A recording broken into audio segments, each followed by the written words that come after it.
Hey, hi everyone. Welcome to today's session. Our speakers for today are Greg Meyer and Stephanie Reikes from Georgia Institute of Technology, and they are going to be presenting on expanding access to college mathematics at scale through Georgia's Tech's Distance Math program. And just a quick reminder, this session lasts for 20 minutes, and we have like a 5-minute Q&A session at the end, and you can keep your cameras on and then your mics muted. Thank you. Thank you, everyone. Yeah, really looking forward to those questions at the very end. This program is one that I feel a little bit like, I haven't met a lot of other people doing anything like this before. So it would be wonderful, actually, to exchange contact information or, shop talk with someone who wants to set up something like this in their region. Be happy to share, how we do it behind the scenes. But I'll give you this presentation is sort of a quick overview of how we run this at scale, large enrollment, multiple course growing program in Georgia. I'm Greg Mayer. I'm an academic professional at Georgia Tech in the School of Math. And I've been involved in this program, not from its beginning but for about, I don't know, I'm losing count, 11, 12-ish years, something like that. And Stephanie, did you want to introduce yourself as well? Sure. My name is Stephanie Reikes. I'm a senior lecturer at Georgia Tech in the School of Math with Greg. I think I've been at Georgia Tech. This is going on my ninth year, but about 2 years running a course with the distance math program. All right, let's get into it. Oh, there's a cute dinosaur QR code. Uh, that is a copy of the slides. If you want, get those slides and share them with your colleagues or whatever. We'll have that QR code at the end too, and I think the organizers who are doing a brilliant job of organizing this event will also post the recording too. So thank you, everyone for coming, and thank you, organizers, to make this all possible. So the distance math program, really, I see its goal as, fostering or strengthening the relationships between the college and the communities that it serves. And we do that through offering high school students college level courses through a distance learning program. So this is through dual enrollment. And so the high school students are obtaining college credit uh, as they are, well, Georgia Tech credit as they are completing these courses. Whether those courses transfer to whatever college they matriculate to is up to that college, but if they go to Georgia Tech, that course would appear on their transcript. Um, this is through dual enrollment. Now, different states might have different terms for that. Simultaneous or double enroll, whatever. In Georgia, it's dual enrollment. So students are both enrolled at their high school and at Georgia Tech. Um, this program exists because of many partnerships and collaborations. Primarily, though, the School of Math, we don't do everything. For sure, we couldn't, but we're the content, the subject matters experts. So we, design the courses, teach the courses, train the TAs. Our professional education unit, they are the experts in online learning. So they help with, instructional design, technology support. They help us a lot. Not every course, but certainly some courses a lot with administering exams, and I'll get into that later. Admissions, well, I mean, we couldn't do this program without their help. They're the experts in processing, accepting, setting up all the application process, deciding who's eligible for the program, what to set the cap at. And, they do a lot of the work up front over the summer, getting students in. And Seismic. This is our K-12 outreach unit on campus. And especially as as we grow programs and go off in new directions, um, outreaching to different counties and school systems. They've been helpful in sort of growing our program and keeping it running that in that sense. Um, what courses do we offer? Well, so we don't have summer courses, but in the fall and spring we offer these a set of courses. In the fall, geez, I think we're going into our third year in the fall for pre-calculus. We think there's going to be a physics pilot after that. They said that last year and couldn't quite get it all lined up. But yes, not School of Math, but the School of Physics will hopefully be able to offer a spring 2027 pilot after our pre-calculus, which would require pre-calculus as a prerequisite. Georgia Tech's a little weird for its linear algebra in that it uses we ask students to take linear algebra before multivariable calculus. So we offer linear algebra in the fall every spring. Right now, I'm teaching the multivariable calculus course. If students complete that course before their senior year, so my students now taking multi, if they are sophomores, they might have another year afterwards where they could and might want to take applied combinatorics and differential equations. Um, so these are this is kind of a cohort thing. Students would sign up for the whole like fall and spring. Application requirements. So we can't just take any high school student for these sorts of programs. I'll let Stephanie take over for the pre-calculus part. Sure. For pre-calculus, our students have to, of course, have taken Algebra 1 and 2 and geometry, and have an overall GPA and math GPA of 3.5 or higher. And we ask them to take either like the PSAT, SAT, or ACT, and get a required score in order to get admitted to the course at Georgia Tech. And we've really focused, I think, our outreach looking at schools right now that don't have pre-calculus or a regular calculus course at their high school. And that's been our main focus for recruiting students to the pre-calculus course. Uh, in year one, I've underlined the students to apply need to have AP Calculus 4 or 5 before their senior year.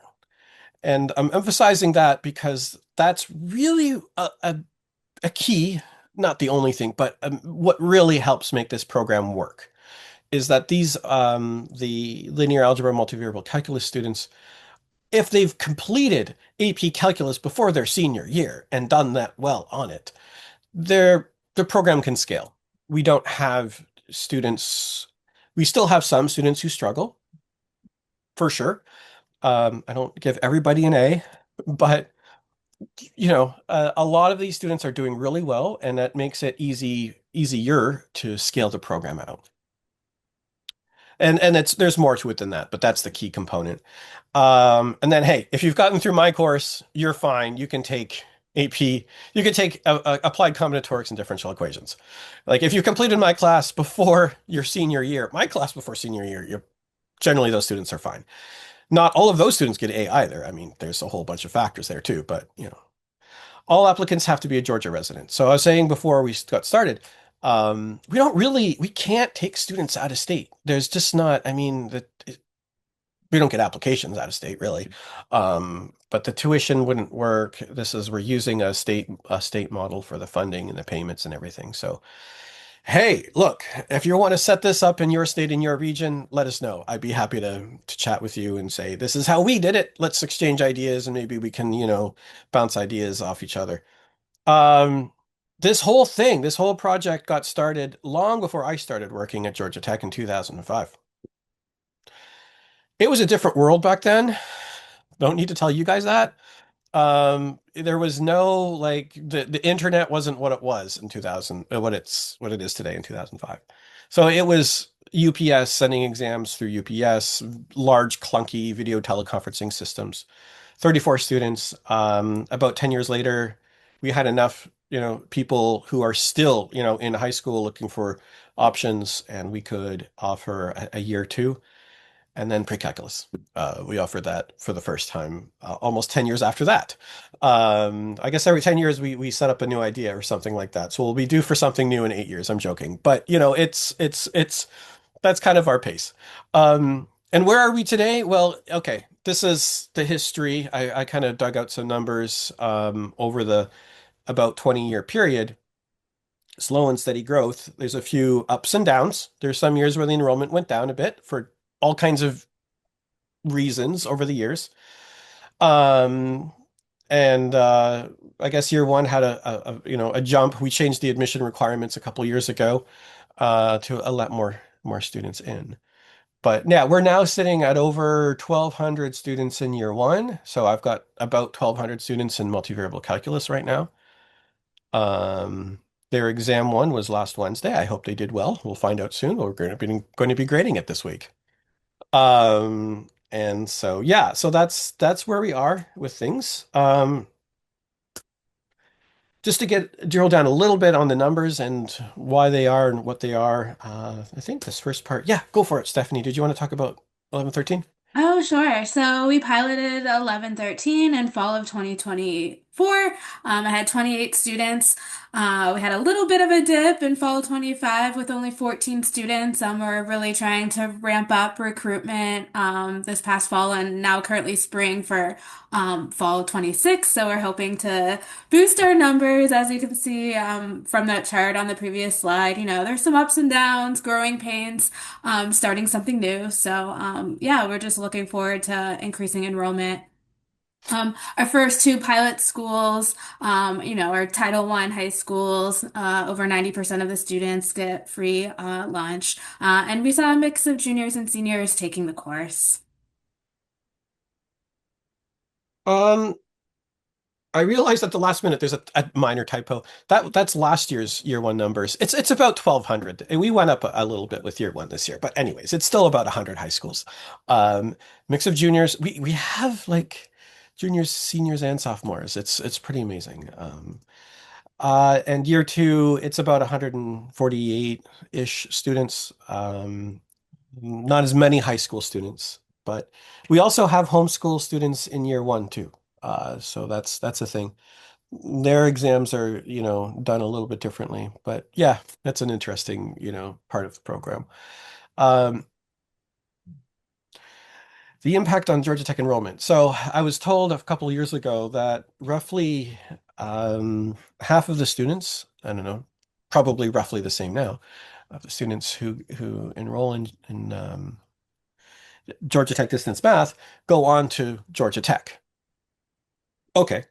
But this statistic is, just makes me feel like it's an honor to be a part of this program because 1/6 of all the in-state students, Georgia Tech accepts students out of state and international, but 1/6 of the in-state students have completed Georgia Tech distance math. So those students come in having completed, you know, probably linear algebra and multivariable calculus. So in their first semester, boom, they're into, introduction to proofs. They're into um, combinatorics, differential equations in their first semester. They can get right into it. And I guess that's just amazing. Um, oh, and Stephanie, do you want to say something about?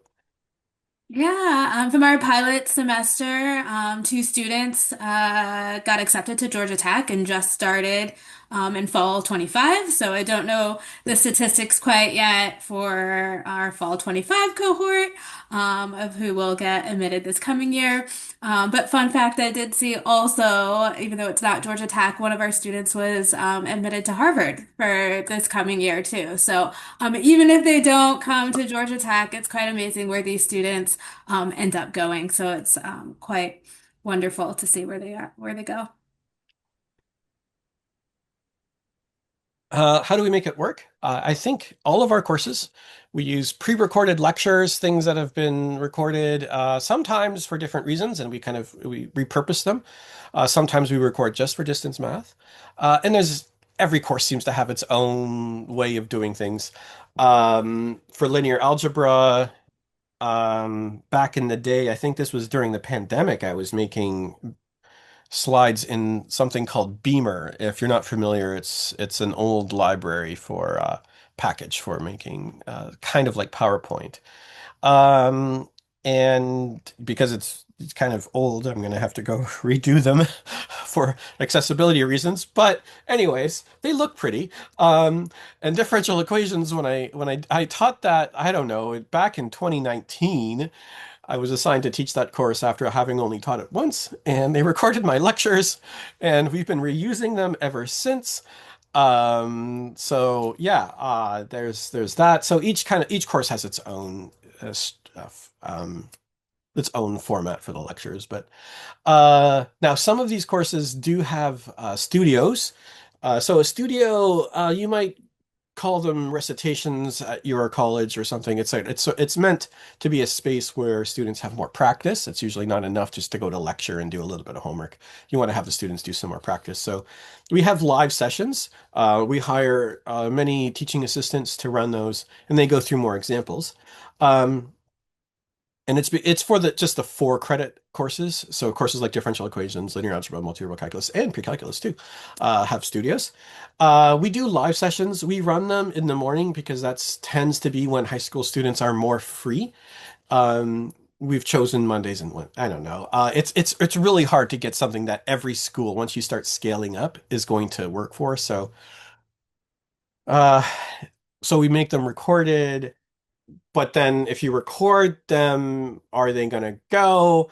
And the technology requirements is hard. You can't expect them to all have their own laptop or device when they're there. So making it active is a challenge sometimes. We've been trying a bunch of different things with that, but um, we kind of just gave up for year 2. The enrollment is so small, and if they've made it to differential equations in high school, they're going to be okay. Maybe I'm wrong, but oh, pre-calculus. Stephanie, take it away. Yeah, I think we probably did a little bit more experimenting since it was a pilot course. But the nice thing with our pilot is our students were actually enrolled in math as first period with block scheduling. So they had math every single day. So the first semester in fall 2024, we ran 3 synchronous sessions and then 2 asynchronous with the local teacher in the high school. And then we found the students maybe needed a little bit more support. So the second year we offered the course, we actually ended up doing 4 days synchronous, and then 1 day asynchronous, which really actually kind of matches what we do in person, normally with a 4 credit hour class in person. 2 times a week it's lecture, and 2 times a week it's studio. So we basically just mirrored that, except on Zoom, just like we are right now, holding synchronous classes. Uh, okay, exams. For I think all our courses now are using this crazy structure for the exams. Um, there was few challenges along the way. People thought, no, no, no, you can't do this. This is crazy to get all this logistics to work. But I'm glad we stuck it out. The instructor, depending on how big the course is, makes many versions of the exam, sometimes 1 or 2, sometimes 5 or 6. It depends on the enrollment. They give those copies of the exam to Georgia Tech Professional Education. For most of the courses, Stephanie's pre-calculus course, I mean, it's like one high school, so she might as well just like, here you go, instructor. But in my case, I have like 100 schools. Yeah, professional education takes over at this point. Um, each high school schedules the exam, books a room in the library, gymnasium, cafeteria, whatever they can find, um, proctors those exams. Hopefully nobody breaks out a cell phone in the middle of the exam because every now and then that, it's they're students, but they proctor those exams. After it's done, they scan them and send them back. We cross our fingers that the scan quality is all like, sufficient. If not, well, we have ways of working that out too. They upload to something called Gradescope. Have anybody heard of Gradescope? Used it before? Awesome. Okay, great. Yeah, it's cloud grading software that I don't know how this program would work without it. I mean, we used to use grading parties with pizza and donuts in the basement of the math building way, way, way back when we were collecting exams with. Anyways, I'm getting off on a tangent. And then we still have an army of graders, and we return them through Gradescope. Uh this is what a page from a linear algebra exam. Um I don't know if if I would give students points for writing their name down on the cover page if I was doing this in person. But because of the scale, if they don't write their name on the front page, it like tracking, it's just impossible. So that pretty much takes care of that problem for us. We have to pack in as much as we can because like the high school teachers, you can't like say, okay, scan this 8-page exam. By the way, we know you have 100 students at your school. Yeah, because there are schools with 100 students. So we have a strict page limit. So we pack in as much as we can on as minimal pages as we can. We have many versions, exams graded using Gradescope. Um, there's many testing sites, there's makeup exams. We've got to come up with kinds of questions that work for this and have multiple versions. There's scan errors, so we have a team of, some courses have a team of people. That's their job to detect and fix the scan errors.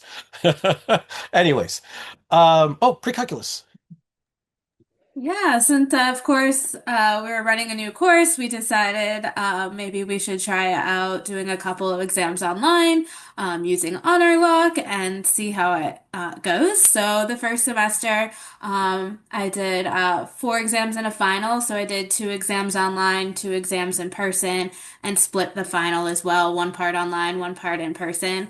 And I would say that first year, some challenges trying to use Honor Lock, kind of lots of technical issues, getting that to work. There were a couple times for a couple students, we weren't getting it to work and had to kind of come up with an alternate way of doing it. And so we just kind of decided to, for now, to kind of bail on the idea Yeah. of trying to run exams online. And as Greg described, is exactly what we did for the second iteration of the course. We moved all our exams back to proctored in person. I know it does sound a little chaotic for us to write the exam, send it out to the high schools, get everything scanned and back. But we haven't quite figured out a better way of doing exams yet. So, yeah, that was sort of the best way and what we're doing for now, moving forward with pre-calculus as well. I just looked at the time. It's like 4:22. I don't know where the time went. But I think the goal was to have a 20-minute talk and a couple minutes for question. Is that right? Yeah. All right. All right. I'll just like skip to the end or something like that. We do have we had some more slides on textbooks, some of the challenges that we're working on. We have I could get into details if you're happy to talk about it, about our armies, our little battalions of assistants. They're all given like specific tasks, the many challenges we have from Title II updates to OER things. We're all working on many things with AIs and student assistants, and it's amazing. And there's been many, many just creative projects that came out of this. The machine is big enough that it's creating its own little machines, and those machines are creating, it's like a whole family of machines now. Yeah, we have a social media site. Follow us on Instagram, but there's the QR code with the cute dinosaur if you want to share these slides with a friend. And would be happy to take any questions that you might have.